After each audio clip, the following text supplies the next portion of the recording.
Produire vite et bien, c'est l'ADN de Woodlab Studio. Ici, nous partons d'une feuille vierge et pourtant, il n'aura fallu que quelques minutes pour concevoir ce cabinet.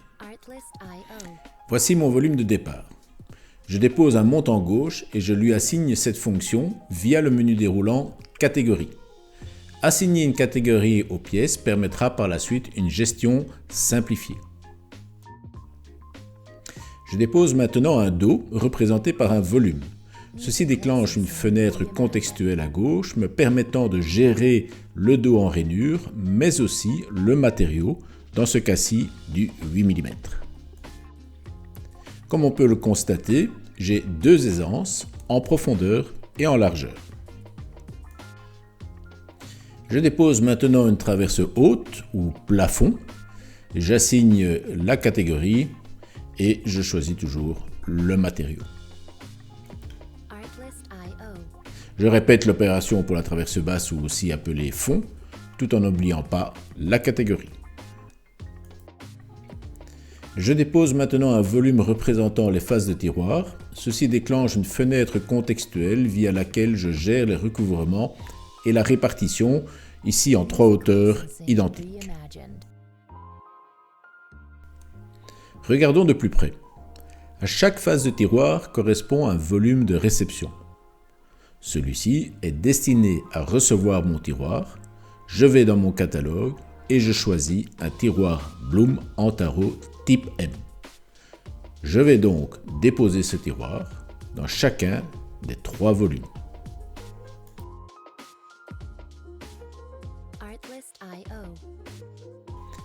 Cela me semble parfait et je continue donc. Grâce à la paramétrisation de mon tiroir, celui-ci s'adapte automatiquement à la profondeur du volume de réception.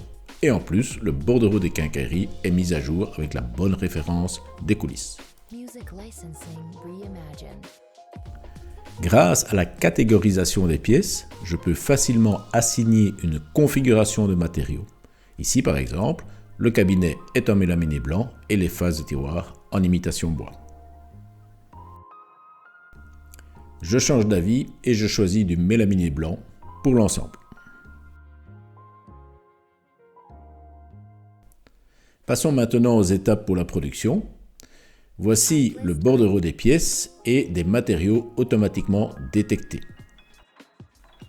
Je déclenche l'optimisation de débit. Et voici donc le résultat de cette optimisation. J'exécute maintenant le post-processeur automatique qui génère le programme pour la CNC.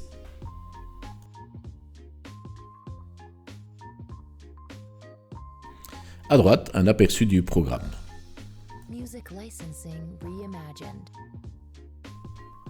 Je démarre maintenant l'application B-Suite. J'exécute la simulation du programme et comme on le constate, tous les usinages sont présents et exécutés tout à fait correctement. Que retenir ? Une bonne organisation combinée avec des outils de conception conviviaux garantissent une production rapide en atelier.